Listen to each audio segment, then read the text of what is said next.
अस्सलामुअलैकुम। We are in class 9th और आज का हमारा जो चैप्टर है that is why do we fall ill.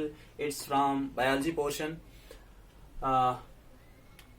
As we understand from the heading of this chapter why do we fall ill. हाँ, तो हम बीमार क्यों होते हैं? तो इससे पहले हम ये जानना चाहेंगे कि हमारी बॉडी जो है, ह्यूमन बॉडी जो है, that is made up of cells and cells जो हैं they combine to form tissues and tissues then form organ and then organ system. तो क्या होता है, कभी भी किसी भी चीज में, किसी भी सेल में अगर कोई भी प्रॉब्लम होती है, कोई भी चीज जो इफेक्ट करती है सेल की फंक्शनिंग को, जब सेल की फंक्शनिंग इफेक्ट हो जाती है तो उससे हम बीमार पड़ जाते हैं। तो हमें क्या होता है कि हम बीमारी जो है या हमारी जो नॉर्मल फंक्शनिंग है बॉडी की, नॉर्मल फंक्शनिंग बॉडी की नहीं होती। तो इसलिए हम कहेंगे, अगर हमें कोई पूछेगा why do we fall ill, तो हम क्या कहेंगे, we fall ill because of abnormal conditions, जो नॉर्मल कंडीशंस नहीं होती हैं विद इन और आउटसाइड द बॉडी। हाँ, हमारे जिस्म के अंदर या हमारे जिस्म के बाहर जब नॉर्मल फंक्शनिंग नहीं होती है, नॉर्मल कंडीशंस नहीं होते हैं, जो हमारे बॉडी को जो चीजें नॉर्मल फंक्शनिंग करने के लिए चाहिए वो चीजें अवेलेबल नहीं होती हैं, तो क्या होता है कि हम बीमार पड़ जाते हैं। We can fall ill. हाँ, तो ये कौन कौन सी चीजें हैं जो इफेक्ट करती हैं इसको? That may be viruses, that can be bacterias, fungus, drought, earthquakes. हाँ, तो क्या ड्रॉट या अर्थक्वेक से क्या होगा? जब ड्रॉट या अर्थक्वेक होगा तो उससे क्या होगा कि उससे इफेक्ट पड़ेगा हमारी न्यूट्रिशन पे, हमारी अवेलेबिलिटी ऑफ फूड पे। तो अवेलेबिलिटी ऑफ फूड अगर नहीं होगी तो हमारी बॉडी जो है वो नॉर्मल फंक्शनिंग नहीं करेगी। नॉर्मल, क्योंकि बॉडी को नॉर्मल फंक्शनिंग करने के लिए किसकी जरूरत होती है? एनर्जी की। तो जब प्रॉपर एनर्जी नहीं मिलेगी तो हमारी बॉडी जो है नॉर्मल फंक्शनिंग करना जो है वो बंद कर देगी, जिससे हम बीमार पड़ सकते हैं।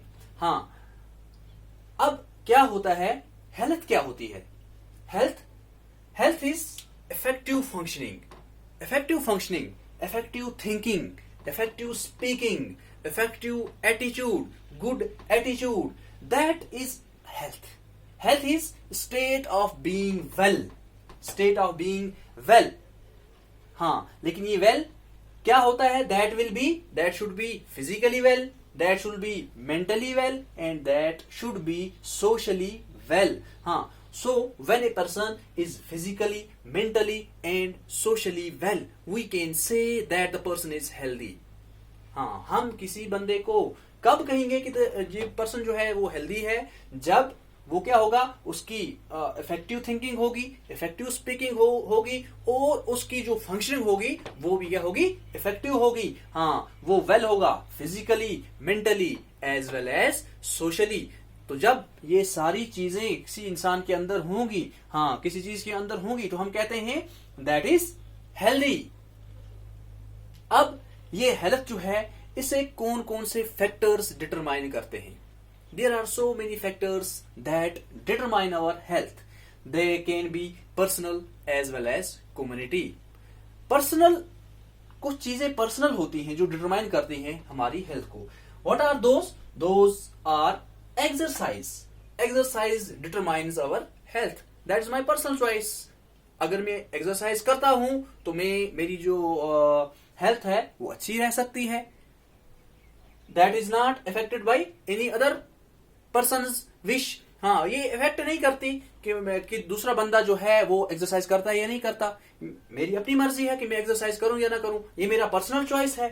इसी तरीके से गुड हाइजीन, अच्छी साफ सुथरा रहना, ये भी मुझे खुद तक डिपेंड है कि मैं साफ रहूंगा तो मेरी हेल्थ जो है वो अच्छी रहेगी। न्यूट्रिशियस फूड खाना या गुड हैबिट्स फॉर सेल्फ, तो खुद के लिए अच्छी हैबिट्स रखना, सुबह जल्दी उठना, है ना, शाम को जल्दी सो जाना, ये एक कोट भी है, early to bed early to rise makes a man healthy wealthy and wise. हाँ, तो इसका मतलब है कि ये these are personal factors, these personal factors determine my health. हाँ, तो ये पर्सनल फैक्टर्स कौन कौन से हैं? Exercise, good hygiene, nutritious food and good habits.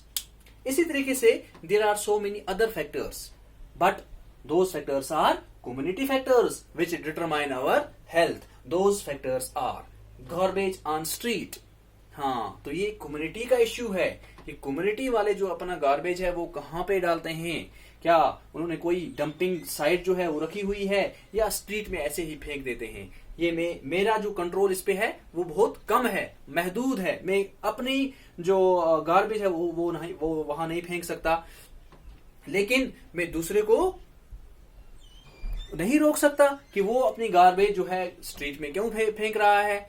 फिर इसी तरीके से cleaning of drains and roads.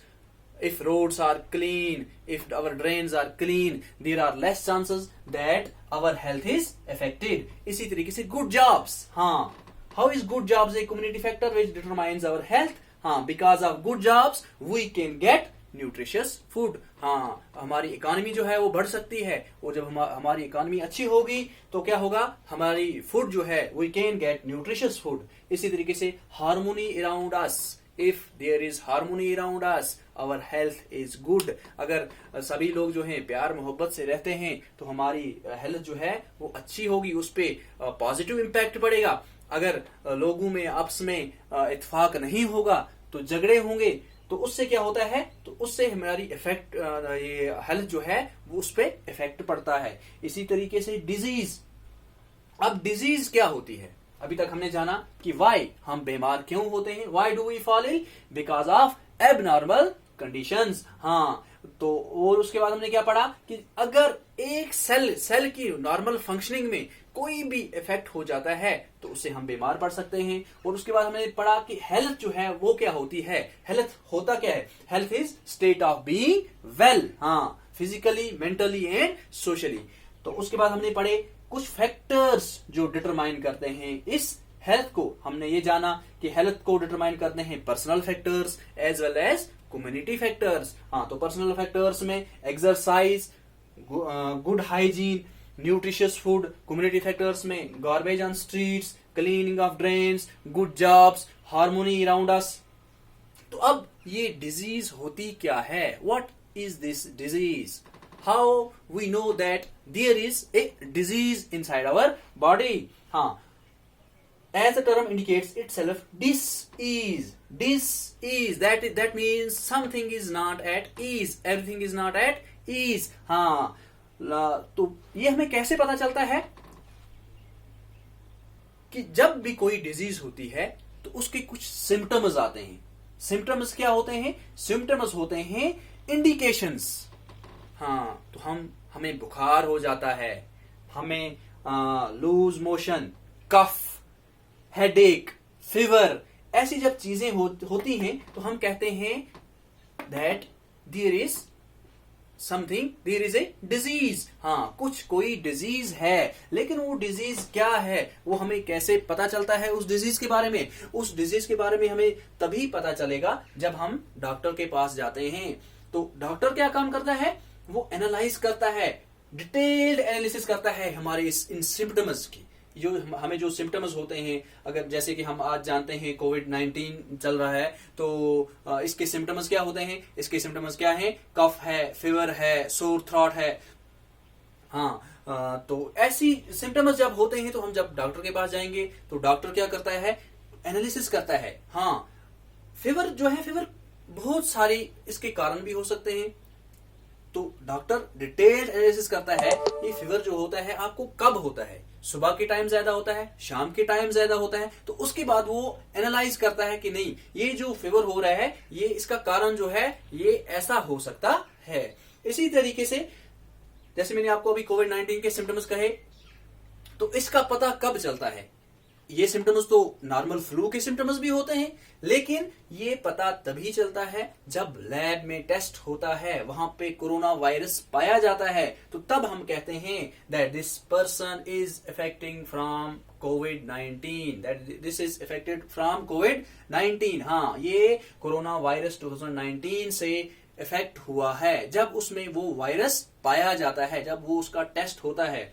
हाँ, तो अब सिम्टम्स क्या हुआ? सिम्टम्स हुआ indications of a disease. Indications of a disease जो होते हैं उन्हें हम कहते हैं सिम्टम्स। हाँ, तो जब इन सिम्टम्स की डिटेल्ड एनालिसिस होती है तब जाके हमें पता चलता है विच डिजीज इज इट। तो आज के लिए इतना ही। तो इससे नेक्स्ट चैप्टर में हम पढ़ेंगे कि डिजीज जो है इसकी कंट्रोल मेजर्स कैसे होते हैं, इसे कैसे कंट्रोल किया जाता है एंड ऑल दैट। शुक्रिया।